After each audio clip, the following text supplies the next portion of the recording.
അതൊന്നും കുഴപ്പമില്ല. ഇതിന്റെ മെയിൻ ആർട്ടിഫിഷ്യാലിറ്റിയാ. ഐസർബി മലയാളി സമാജം ന്യൂസിലേക്ക് എല്ലാവർക്കും സ്വാഗതം. ഇപ്പോൾ കിട്ടിയ വാർത്തകൾ. അണ്ണൻ കുളിച്ചിരിക്കുന്നു. നമ്മുടെ ഇവിടെ അണ്ണൻ എവിടെയുണ്ട്? നമുക്ക് കുറച്ച് ചോദ്യങ്ങൾ ചോദിക്കാം. കുളിയെ പറ്റി എന്താണ് പറയാനുള്ളത്? കുളിയെ പറ്റി നല്ല രസമുള്ള പരിപാടിയാണ്. പിന്നെ നല്ല തണുപ്പാണ്, തണുപ്പത്ത് കുളിക്കാൻ നല്ല രസമാണ്. പിന്നെ തലവേദന മാറി എൻ്റെ കുറച്ച്. ഞാൻ തലയിൽ ആദ്യം ഷാമ്പൂ ഇട്ട് തേച്ച് തലയ്ക്ക് 10 അടി എടുത്ത് കുളിച്ചു. എപ്പോഴായിരുന്നു സംഭവം? കുളി 6-7 ഇടയ്ക്ക്. ഇത് രാവിലെ വൈകിട്ട്. രാവിലെ ഞാൻ കുളിച്ചില്ല, പല്ലേക്കാതാണ് ഞാൻ പരീക്ഷയ്ക്ക് പഠിക്കാൻ വേണ്ടി ലൈബ്രറി പോയത്. അപ്പൊ രാവിലെ ഭക്ഷണം കഴിക്കുന്നത് കണ്ടു. കഴിക്കാൻ പല്ലേച്ചില്ല. പല്ലേച്ചില്ല.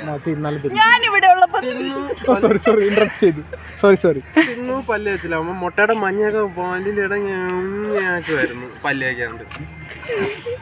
മുട്ടയുടെ മഞ്ഞ പാലിന്റെ അകത്ത്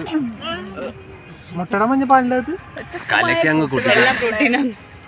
നമ്മളുടെ സ്വന്തം ഏറ്റവും ഡിസ്കസ്റ്റിംഗ് എന്തോന്നു മറ്റേ കോൺഫ്ലേക്സ് പാലിന്റെ അകത്ത് നിന്ന് കുതിർന്ന ഒരുമാതിരി പിണ്ടം പോലെ ആവൂലേ?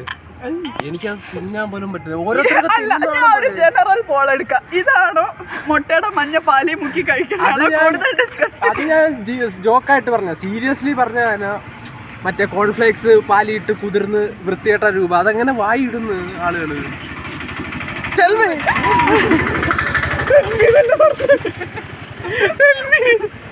ഇവനൊന്നും അറിയത്തില്ല. ഇപ്പോൾ കിട്ടിയ വാർത്ത. ചതിയിലും വഞ്ചനയിലും 1ാം സ്ഥാനം നമ്മളിവിടെ കൊടുത്തിരിക്കുന്നത് ഐശ്വര്യ അശോകിന്. സംഭവങ്ങളുടെ ഒരു ക്രോണോളജിക്കൽ ഓർഡർ ഇതാണ്.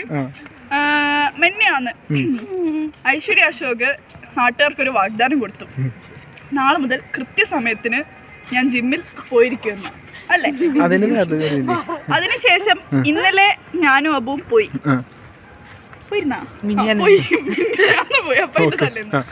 ഇന്ന് ഞാൻ പോവാൻ പോകുന്നു. ഇപ്പോഴും വാക്ക് പാലിക്കാത്ത ഒരു വ്യക്തി ഇവിടെ ഉണ്ട്. നിങ്ങൾക്ക് നിങ്ങളുടെ വൃത്തികെട്ട സ്വഭാവത്തിനെ പറ്റി എന്താണ് പറയാനുള്ളത്? വളരെ നല്ല ചില സാങ്കേതിക തടസ്സം കാരണമാണ് ഇത് അനുഭവപ്പെട്ടത്. എന്താണോ സാങ്കേതിക തടസ്സം? വെളിപ്പെടുത്താനാവുമ്പോ എനിക്ക് തുണി അലക്കാനുള്ള തുണിയില്ല. 4 ദിവസമായി അലക്കിക്കൊണ്ടിരിക്കുന്ന തുണിയുടെ അക്ഷയപാത്രം. അതെ. തുണി അലക്കാൻ ഉണ്ടായിരുന്നു. അത് കഴിഞ്ഞ് 10 മണിക്കൂർ റെസ്റ്റ്. അപ്പൊ അതിനിടയ്ക്ക് എവിടെ ടൈം? പിന്നെ പഠിക്കൊക്കെ വേണ്ടേ? അബുവിന് ജിമ്മിൽ പോയതിനെ പറ്റി എന്താ അഭിപ്രായം? അബുവിന്റെ ഫ്ലെക്സിങ് ഷർട്ടിപ്പോ കീറും, അതുകൊണ്ടാണ് അങ്ങനെ ഇതിൽ പിടിക്കാത്തത്. പിന്നെ 6 പാക്ക് ഉണ്ട്, അത് കാണിക്കണ്ടോ? അത് അടിപൊളി ന്യൂസ് ആയിരിക്കും. എക്സ്ക്ലൂസീവ്. അവിടെ ബ്ലർ ചെയ്തിടാം. അത് കാണാനായിരിക്കും അബുവിന്റെ അനാശ്വാസം, നഗ്നത പ്രദർശനം കാണാനേ ആരുമില്ല.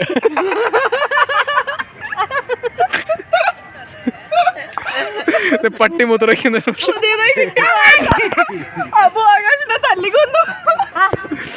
ഒറ്റടിക്ക് എങ്ങനെയാണെന്നറിയോ? ആ എന്തിനെല്ലാം ഇങ്ങനെ അടിക്കൂലേ, അതേപോലെ ആകാശിന്റെ തല പ്ലേസ് പൊട്ടിക്കണ പോലെ ആകാശിന്റെ തല ശരിക്കും. ഇത് ആകാശാണെങ്കിൽ ഞാനിപ്പോ ഒരു ഹ്യൂമൻ സെന്റിമീഡിൽ ആ ഡോക്ടർ ആയിരുന്നെങ്കിൽ ഞാൻ ആകാശിന് മിഡിൽ പൊസിഷൻ തന്നെ കൊടുക്കും. ഐശ്വര്യ, എനിക്ക് എന്റെ എക്സ്പെരിമെന്റിൽ പാർട്ടാവണോ? എല്ലാവർക്കൊക്കെ പാർട്ടാവണോ? ഹ്യൂമൻ സെന്റിമീഡ് എക്സ്പെരിമെന്റ് ഞാൻ ചെയ്യാം.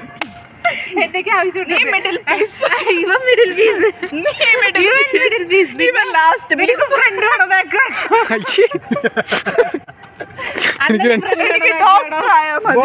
ഞാൻ ഡോക്ടറെ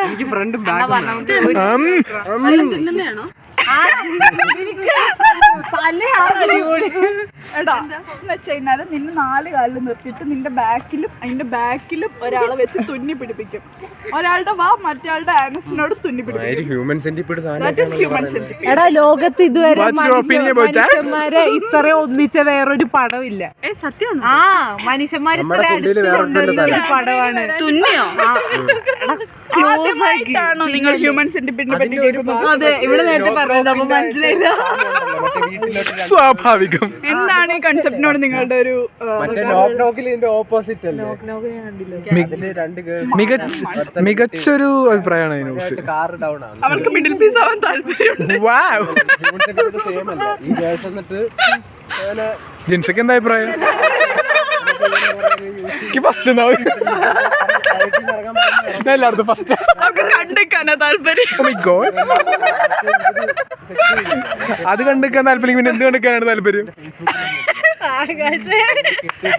എക്സ്പെരിമെന്റൽ ഫിസിസിസ്റ്റിനോട് ചോദിക്കാൻ പറ്റിയ ചോദ്യമാണത്.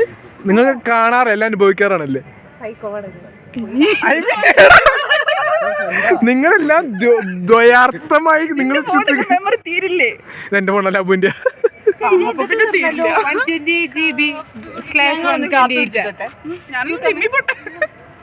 ക്യാമറാമാൻ ആകാശിന്റെ ഒപ്പം സൈനിങ് ഓഫ് എന്ന് പറഞ്ഞ് നിർത്തിക്കും. ക്യാമറമാൻ ആകാശിന്റെ ഒപ്പം സൈനിങ് ഓഫ്. ബൈ.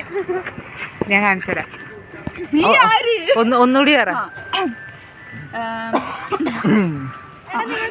ക്യാമറമാൻ ആകാശിന്റെ ഒപ്പം സൈനിങ് ഓഫ്.